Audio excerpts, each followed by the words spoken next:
Hi friends, ಎಲ್ಲರಿಗೂ ನಮಸ್ಕಾರ. ಬನ್ನಿ ಫ್ರೆಂಡ್ಸ್, ಶಾರದೆ ಸೀರಿಯಲಿನ ಇವತ್ತಿನ ಸಂಚಿಕೆ ಏನಾಗ್ತಿದೆ ಅಂತ ನೋಡೋಣ.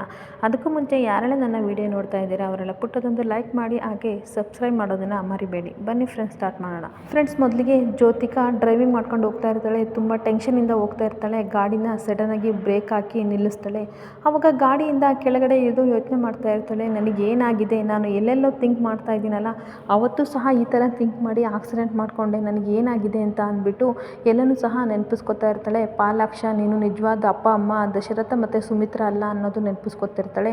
ಇನ್ನೊಂದು ಕಡೆ ಸಿದ್ಧಾರ್ಥ್, ನಾನು ನಿನ್ನನ್ನು ಲವ್ ಮಾಡ್ತಿಲ್ಲ, ಜಸ್ಟ್ ಕೇರ್ ಮಾಡ್ತಾ ಇದ್ದೀನಿ, ನೀನು ಯಾವಾಗಲೂ ನನ್ನ ಫ್ರೆಂಡ್ ಅಷ್ಟೇ ಅಂತ ಹೇಳಿದಾಗ ತುಂಬ ಕೋಪ ಮಾಡಿಕೊಂಡು, ಅಲ್ಲ ಸಿದ್ದು, ಚಿಕ್ಕ ವಯಸ್ಸಿನಲ್ಲಿ ನಾನು ಬಿದ್ದರೆ ನೀನು ತುಂಬ ಅಳ್ತಾ ಇದ್ದೆ, ದೇವ್ರ ಹತ್ರ ಪ್ರಾರ್ಥನೆ ಮಾಡ್ಕೋತಾ ಇದ್ದೆ, ಬೇಗ ಜೋ ಹುಷಾರಾಗಲಿ ಅಂತ ತುಂಬ ಕೇರ್ ಮಾಡ್ತಾ ಇದ್ದೆ, ಅದೆಲ್ಲ ಹಾಗಾದರೆ ಪ್ರೀತಿ ಅಲ್ವಾ, ಜಸ್ಟ್ ಫ್ರೆಂಡ್ಶಿಪ್ಪಾ, ಆ ಥರ ಹೇಳ್ತಾ ಇದೆಯಲ್ಲ, ಆದರೆ ನನಗೆ ಮಾತ್ರ ನೀನು ಬೇಕೇ ಬೇಕು ಸಿದ್ದು, ನಿನ್ನ ಬಿಟ್ಟು ನಾನು ಇರಲ್ಲ ಅಂತ ಹೇಳ್ತಾ ಇರ್ತಾಳೆ. ಅದೇನೇ ಆಗಲಿ ಸಿದ್ದು, ನಿನ್ನನ್ನು ನಾನು ಪಡ್ಕೋತೀನಿ, ಗ್ಯಾರಂಟಿ ನಾನು ಬಿಡಲ್ಲ, ನನಗೆ ಬೇಕು, ನೀನು ಇಲ್ದರೆ ನನಗೆ ಬದುಕೋಕ್ಕಾಗಲ್ಲ ಅಂತ ಬೇಜಾರು ಮಾಡಿಕೊಂಡು ಕಾರ್ ಡ್ರೈವಿಂಗ್ ಮಾಡಿಕೊಂಡು ಆಫೀಸಿಗೆ ಹೋಗ್ತಾಳೆ. ಇನ್ನೊಂದು ಕಡೆ ಶಾರದಾ ಮನೆಯವ್ರಿಗೆಲ್ಲರೂ ಸಹ ಕಾಫಿ ಕೊಡ್ತಾ ಇರ್ತಾಳೆ. ಆವಾಗ ದೀಪು ಸ್ಟೆಥೋಸ್ಕೋಪ್ ಎಲ್ಲ ಇಟ್ಕೊಂಡು ಬರ್ತಾ ಇರ್ತಾಳೆ. ಆವಾಗ ಸುಮಿತ್ರಾ ಹೇಳ್ತಾಳೆ, ಯಾರು ನಮ್ಮನೆಗೆ ಚಿಕ್ಕ ಡಾಕ್ಟರ್ ಪಾಪು ಡಾಕ್ಟರ್ ಬಂದಿದೆಯಲ್ಲ ಅಂದಾಗ, ಹೌದು ಅಮ್ಮಮ್ಮ, ನಾನೇ ಡಾಕ್ಟರ್ ಅಂದಾಗ, ನನ್ನೊಂದು ಸ್ವಲ್ಪ ಚೆಕ್ ಮಾಡ್ತೀರಾ ಅಂದಾಗ, ಹೌದು ನೀವೆಲ್ಲ ಪೇಷಂಟು ಆಯಿತಾ, ನಾನೀಗ ಒಂದು ಕಡೆಯಿಂದ ಎಲ್ಲನೂ ಚೆಕ್ ಮಾಡ್ಕೊಬರ್ತೀನಿ ಅಂತ ದೀಪು ಪುಟ್ಟ ಹೇಳಿಬಿಟ್ಟು ಸ್ಟೆಥೋಸ್ಕೋಪ್ನ ತಗೋಬಿಟ್ಟು ದೇವರಿಗೆ ಪ್ರಾರ್ಥನೆ ಮಾಡ್ತಾ ಇರ್ತಾರೆ. ಮನೆಯವರೆಲ್ಲರೂ ಸಹ ನೋಡಿ ಖುಷಿ ಪಡ್ತಾ ಇರ್ತಾರೆ. ಸುಮಿತ್ರನ ಹತ್ರ ಬಂದುಬಿಟ್ಟು, ಅಮ್ಮಮ್ಮ ನೀವು ಜೋರಾಗಿ ಉಸಿರು ತೊಗೊಳ್ಳಿ, ಉಸಿರು ಬಿಡಿ ಅಂತ ಹೇಳ್ತಾ ಇರ್ತಾಳೆ. ಉಸಿರೆಲ್ಲ ಆದಮೇಲೆ ನೆಕ್ಸ್ಟು, ಅಮ್ಮಮ್ಮ ನೀವು ತುಂಬ ಕ್ಲಿಯರ್ ಆಗಿದ್ದೀರಾ ಆಯಿತಾ, ನಿಮಗೇನು ತೊಂದರೆ ಆಗಿಲ್ಲ ಅಂದಾಗ, ಹೌದಾ ಪುಟ್ಟ ಅಂದಾಗ, ಹೌದು ನೀವು ತುಂಬ ಆರೋಗ್ಯವಾಗಿದ್ದೀರಾ ಅಂತ ಹೇಳ್ತಾಳೆ.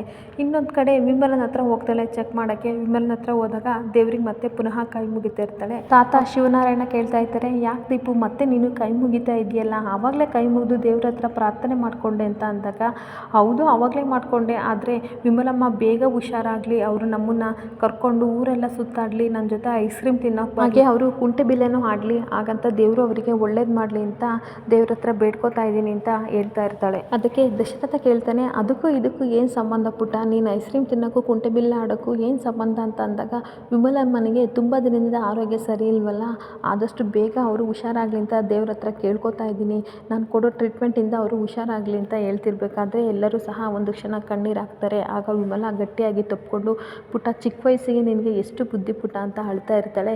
ವಿಮಲಮ್ಮ ನೀವು ಬೇಜಾರು ಮಾಡ್ಕೋಬೇಡಿ ಆಯಿತಾ, ನಾನು ಕೊಡೋ ಟ್ರೀಟ್ಮೆಂಟು ಹುಷಾರಾಗಿ ಕೊಡ್ತೀನಿ, ನಿಧಾನಕ್ಕೆ ಕೊಡ್ತೀನಿ, ನಿಮಗೆ ನೋವೇ ಆಗಲ್ಲ ಅಂತ ಅಂದಾಗ ಎಲ್ಲರೂ ಸಹ ಖುಷಿಯಾಗಿ ನಗ್ತಾ ಇರ್ತಾರೆ. ಆದರೆ ಪಾರಿಜಾತ ಮಾತ್ರ, ಓ ದೊಡ್ಡ ಇವಳು ಮಂತ್ರವಾದಿ, ಇವಳಿಗೆ ಗಾಡ್ ಬೇರೆ ಇವಳಿಗೆ ಬ್ಲೆಸ್ಸಿಂಗ್ ಮಾಡಿ ಬರ್ತಾರೆ ಅಂತ ಅಂದಾಗ ಶಿವನಾರಾಯಣ ಹೇಳ್ತಾ ಇರ್ತಾನೆ, ಬಾಯಿ ಮುಚ್ಕೊಂಡು ಕೂತ್ಕೊಂಡು, ನೀನು ಇಂಗ್ಲೀಷ್ ಬೇರೆ ನನಗೆ ಕೇಳೋಕ್ಕಾಗಲ್ಲ ಅಂತ ಹೇಳ್ತಾ ಇರ್ತಾನೆ. ಅವಾಗ ನೋಡು ದೀಪು, ನೀನು ಡಾಕ್ಟ್ರಾಗಿ ಏನು ಮಾಡ್ತೀಯೋ ಇಲ್ವೋ ಗೊತ್ತಿಲ್ಲ, ಆದರೆ ಹೊಟ್ಟೆ ಊರಿಗೊಂದು ಏನಾದರೂ ಟ್ರೀಟ್ಮೆಂಟ್ನ ಕಂಡುಹಿಡಿ ಅಂತ ಪಾರಿಜಾತ ಮುಖ ನೋಡಿಕೊಂಡು ಹೇಳ್ತಾ ಇರ್ತಾರೆ. ಮನೆಯವರೆಲ್ಲರೂ ಸಹ ತುಸು ನಗೆಯಿಂದ ನಗಾಡ್ತಾ ಇರ್ತಾರೆ. ಒಂದು ಕಡೆ ಶಾರದಾ ಅತ್ತೆ ಅನುಸೂಯ ಬಸ್ ಸ್ಟ್ಯಾಂಡಲ್ಲಿ ಕೂತ್ಕೊಂಡು, ಅಯ್ಯೋ ಈ ಊರಲ್ಲಿ ಕುಡಿಯೋಕ್ಕೆ ನೀರು ಸಹ ಕೊಡಲ್ವಲ್ಲ, ಕೇಳಿದರೆ ದುಡ್ಡು ಕೊಡು ಅಂತ ಅಂತಾರಲ್ಲ, ಇದು ಯಾವ ಸೀಮೆ ಸಿಟಿ, ಇವ್ರು ಬಾಯಿ ಮಣ್ಣಾಕ, ಈ ಊರೇ ಚೆನ್ನಾಗಿಲ್ಲ ಅಂತ ಬೈತಾ ಇರ್ತಾಳೆ. ಅಷ್ಟೊತ್ತಿಗೆ ಯಾವುದೋ ಒಂದು ಲೇಡಿ ಬಸ್ ಸ್ಟ್ಯಾಂಡ್ಗೆ ಅಂತ ಬರ್ತಾರೆ. ಅವರು ನೀರು ಬಾಟ್ಲು ಇಟ್ಕೊಂಡಿರ್ತಾರೆ. ಸ್ವಲ್ಪ ನೀರು ಕೊಡಿ ಅಂತ ಅಂದಾಗ ಅವರು ಕೊಡ್ತಾರೆ. ಆವಾಗ ಏನು ಅರ್ಧ ಬಾಟ್ಲ್ ಇದೆಯಾ ಅಂದಾಗ, ಹೌದು ನಾನೆಲ್ಲನೂ ಕುಡ್ಕೋತೀನಿ, ಇಷ್ಟೇ ಎಷ್ಟಿದೆ ಅಂದಾಗ, ಸರಿ ಆಯ್ತು ನೀವು ಕುಡ್ಕೊಳ್ಳಿ, ನಾನು ಮತ್ತೆ ಬೇರೆ ತುಂಬಿಸ್ಕೋತೀನಿ ಅಂತ ಆ ಲೇಡಿ ಹೇಳಿದಾಗ, ಅಯ್ಯೋ ನೀನು ಒಪ್ಪಿಗೆ ಬೇರೆ ಕೇಳಿ ನಾನು ಕುಡಿತೀನ, ನೀನೇನಾದರೂ ಕಚ್ಕೊಂಡು ಕುಡ್ದಿದ್ದೀಯಾ ಅಂತ ನಾನು ಕೇಳಿದೆ, ಯಾಕೆಂದರೆ ಯಾರ ಎಂಜಲೂ ಸಹ ನಾನು ಕುಡಿಯಲ್ಲ ಅಂದಾಗ ಅವರಿಗೆ ತುಂಬ ಕೋಪ ಬಂದುಬಿಟ್ಟು, ತಗೊಬನ್ರಿ ಕೊಟ್ಟಿರೋದೇ ಬಿಟ್ಟು ಕೊಟ್ಟಿದ್ದೀವಿ, ಅಂಥದ್ರಲ್ಲಿ ಕೇಳ್ತಿರೋದೇ ಬಿಟ್ಟು, ಈ ಊರಲ್ಲಿ ನೀರು ಸಹ ಕೊಡಲ್ಲ ಅಂಥ ಊರು, ಅಂಥದ್ರಲ್ಲಿ ನಾನು ಕೊಟ್ಟರೆ ಈ ಥರ ಮಾತಾಡ್ತೀರಾ, ಕೊಡಲ್ಲ ಅಂತ ಬಾಟಲ್ ಕಿತ್ಕೊಂಡು ಹೋಗ್ತಾ ಇರ್ತಾರೆ. ಅಯ್ಯೋ ನಿನ್ನ ಬಾಯಿ ಮಣ್ಣಾಕ, ನಿನ್ನ ಮನೆ ಹಾಳಾಗ ಅಂದ್ಬಿಟ್ಟು ಮಣ್ಣೆಲ್ಲ ತೂರ್ಬಿಟ್ಟು, ನೀನು ಉದ್ಧಾರ ಆಗಲ್ಲ, ನೀನು ಕಟ್ಕೊಂಡವನ ಗತಿ ಅಷ್ಟೇ, ಅವಳು ಅತ್ತೆ ಅನ್ನೋಳು ಅಷ್ಟೇ, ಹಾಗೆ ಹೀಗೆ ಅಂತ ಬೈಕೊಂಡು ಬಸ್ ಸ್ಟ್ಯಾಂಡ್ ಹತ್ರ ಕೂತಿರ್ತಾಳೆ.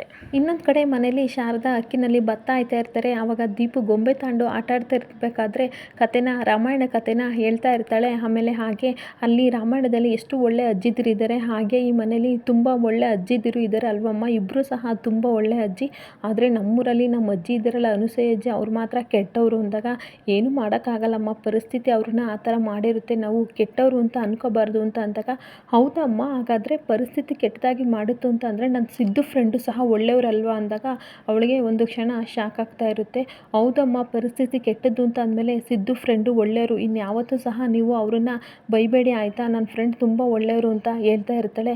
ಅವಾಗ ಕೋಪ ಮಾಡಿಕೊಂಡು ಶಾರದಾ, ನೋಡು ದೀಪು, ಯಾವಾಗಲೂ ನೀನು ಅವ್ರ ಹೆಸರು ಎತ್ತಬೇಡ ಅಂತ ಅಂದಾಗ, ಅಮ್ಮ ಯಾವುದೋ ಸಮಯ ಸಂದರ್ಭ ಆ ಥರ ಮಾಡಿರುತ್ತೆ, ಪರಿಸ್ಥಿತಿಯಿಂದ ಅವರು ತಪ್ಪು ಮಾಡಿರ್ಬೋದು, ಆದರೆ ಈಗ ಅವರು ತುಂಬ ಒಳ್ಳೆಯವರು ಅಮ್ಮ, ಆ ಥರ ನೀನು ಒಪ್ಕೋ ಅಮ್ಮ, ನೀನು ಅವ್ರನ್ನ ಬೈಬೇಡ ಅಮ್ಮ ಪ್ಲೀಸ್ ಅಂದಾಗ, ನಿನ್ನ ಪಾಡಿಗೆ ನೀನು ಆಟಾಡ್ಕೊ ಹೋಗು, ನನಗೆ ಕೋಪ ಬರಿಸ್ಬೇಡ ಅಂತ ಬೈತಾ ಇರ್ತಾಳೆ. ಇನ್ನೊಂದು ಕಡೆ ಮನೆಯವರೆಲ್ಲರೂ ಸಹ ಊಟಕ್ಕೆ ಅಂತ ಕೂತ್ಕೊಂಡಿರ್ತಾರೆ. ಆವಾಗ ದಶರಥ ಹೇಳ್ತಾನೆ, ನಮ್ಮನೇಲಿ ಇವಾಗ ಟೈಮ್ ಅಂದರೆ ಟೈಮಿಂಗ್ಸು, ಕರೆಕ್ಟ್ ಟೈಮಿಗೆ ಎಲ್ಲರೂ ಸಹ ಲಂಚ್ ಡಿನ್ನರು ಎಲ್ಲ ಮಾಡ್ತಾರೆ ಅಂತ ದಶರಥ ಖುಷಿಯಿಂದ ಹೇಳ್ತಿರ್ಬೇಕಾದ್ರೆ ವಿಮಲ ಹೇಳ್ತಾರೆ, ಹೌದು ಅಣ್ಣ, ನಮ್ಮ ಸುಮಿತ್ರಾ ಮಾಡಿದ ಟೈಮಿಂಗ್ಸು, ಬೇಗ ಬಂದರೆ ಊಟ, ಇಲ್ಲ ಅಂದರೆ ಉಪವಾಸ ಅಂದಾಗ ಸುಮಿತ್ರನು ಸಹ ನಗಾಡ್ತಾ ಇರ್ತಾಳೆ. ಎಲ್ಲರೂ ಸಹ ಖುಷಿಯಾಗಿ ಊಟ ಮಾಡೋಕ್ಕೆ ಹೋಗ್ತಾ ಇರ್ತಾರೆ. ಆವಾಗ ಇದೇನು ಜ್ಯೋತಿಕಾ ಮತ್ತು ಸಿದ್ದು ಇಬ್ಬರು ಬಂದಿಲ್ವಲ್ಲ ಅಂತ ಯೋಚನೆ ಮಾಡ್ತಾ ಇರ್ತಾರೆ. ಅಷ್ಟೊತ್ತಿಗೆ ಸಿದ್ಧಾರ್ಥ್ ಬರ್ತಾನೆ.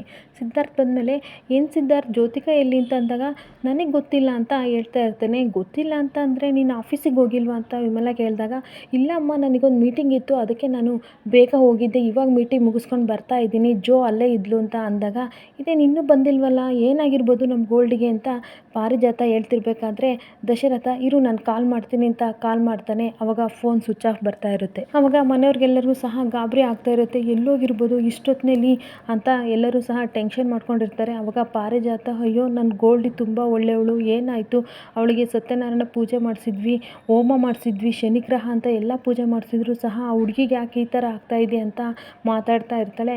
ಅಷ್ಟು ಇದು ನನ್ನ ಪಿ ಎಗೆ ಕಾಲ್ ಮಾಡ್ತೀನಿ ಅಂದ್ಬಿಟ್ಟು ಕಾಲ್ ಮಾಡ್ತಾನೆ. ಆಗ ಅವರು ಹೇಳ್ತಾರೆ, ಇಲ್ಲ ಆಫೀಸಿಂದ ಅವರು ಆವಾಗಲೇ ಹೊರಟರು, ಬಹುಶಃ ಅವರು ಆಫೀಸಲ್ಲಿಲ್ಲ, ಎಲ್ಲ ಔಟ್ಸೈಡ್ ಹೋದ್ರು ಅಂತ ಅನಿಸುತ್ತೆ ಸರ್ ಅಂತ ಹೇಳಿದಾಗ ಮನೆಯವ್ರಿಗೆಲ್ಲರೂ ಸಹ ಒಂದು ಕ್ಷಣ ಶಾಕ್ ಆಗಿಬಿಡುತ್ತೆ. ಮತ್ತು ಏನಾಯಿತು ನಮ್ಮ ಗೋಲ್ಡಿಗೆ ಅಂತ ಪಾರಿಜಾತ ಟೆನ್ಷನ್ ಮಾಡ್ಕೊತಾ ಇರ್ತಾಳೆ.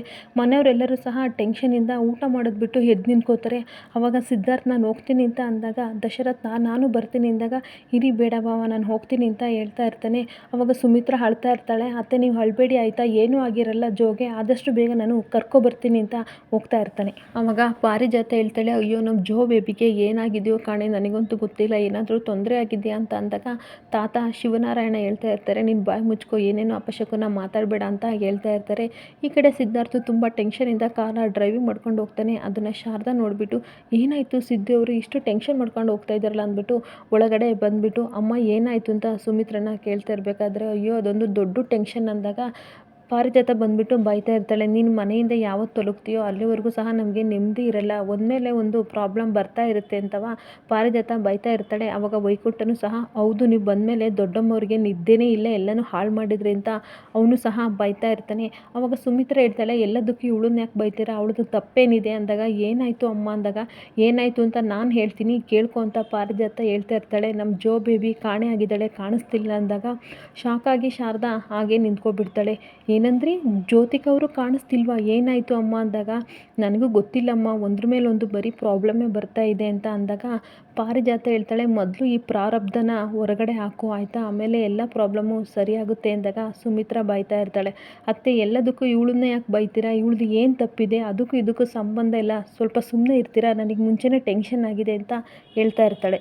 ಆವಾಗ ಶಾರದಾ ಹೇಳ್ತಾಳೆ, ಅಮ್ಮ ಪ್ಲೀಸ್ ಟೆನ್ಷನ್ ಮಾಡ್ಕೋಬೇಡಿ ಅಂದಾಗ ಪಾರಿಜಾತ ಸಿಟ್ಟು ಮಾಡ್ಕೊಂಡು ಹೇಳ್ತಾಳೆ, ಏನು ಟೆನ್ಷನ್ ಮಾಡ್ಕೋಬಾರ್ದು, ನಿನಗೆ ಗೊತ್ತಾ ಕಳೆದೋಗಿರೋದು ಈ ಮನೆ ಬೆಳಕು ಆಯಿತಾ, ಮನೆ ಕೆಲಸದವಳೆಲ್ಲ ಕಳೆದೋಗಿರೋದು, ಒಂದು ವೇಳೆ ನೀನು ಕಳೆದೋಗಿದ್ರೆ ನಮಗೆ ಟೆನ್ಷನ್ ಇರ್ತಾ ಇಲ್ಲ ಅಂದಾಗ ಸುಮಿತ್ರಾ ಕೋಪ ಮಾಡ್ಕೊಂಡು, ಅತ್ತೆ ಯಾಕೆ, ಅವಳಿಗೂ ಒಂದು ಮನಸ್ಸಿದೆ, ಚುಚ್ಚಿ ಮಾತಾಡಬೇಡಿ ಆಯಿತಾ, ತುಂಬ ನೋವಾಗುತ್ತೆ, ಇದರಲ್ಲಿ ಅವಳದ್ದು ಏನೂ ತಪ್ಪಿಲ್ಲ, ನಿಮಗೆಷ್ಟು ಟೆನ್ಷನ್ ಆಗಿದೆಯೋ ಅಷ್ಟೇ ಟೆನ್ಷನ್ ನನಗೂ ಆಗಿದೆ, ಪ್ಲೀಸ್ ಅರ್ಥ ಮಾಡ್ಕೊಳ್ಳಿ ಅಂತ ಕೈ ಮುಗಿದು ಹೇಳ್ತಾ ಇರ್ತಾಳೆ. ಇನ್ನೊಂದು ಕಡೆ ಶಾರದಾ ತುಂಬ ಬೇಜಾರು ಮಾಡಿಕೊಂಡು, ಸಿದ್ದು ಹೋಗಿದ್ದಾರಲ್ಲಮ್ಮ, ಆದಷ್ಟು ಬೇಗ ಕರ್ಕೊಬರ್ತಾರೆ, ಪ್ಲೀಸ್ ಸಮಾಧಾನ ಮಾಡ್ಕೊಳ್ಳಿ ಅಂತ ಹೇಳ್ಬಿಟ್ಟು ಕಣ್ಣೀರು ಹಾಕ್ಕೊಂಡು ಆಚೆ ಹೋಗ್ತಾಳೆ. ಇಲ್ಲಿಗೆ ಈ ಸಂಚಿಕೆ ಮುಕ್ತಾಯವಾಗುತ್ತಿದೆ. ಈ ವಿಡಿಯೋ ಇಷ್ಟ ಆದರೆ ಪುಟ್ಟದೊಂದು ಲೈಕ್ ಮಾಡಿ, ಹಾಗೆ ಸಬ್ಸ್ಕ್ರೈಬ್ ಮಾಡ್ಕೊಳ್ಳಿ ಫ್ರೆಂಡ್ಸ್. Thank you.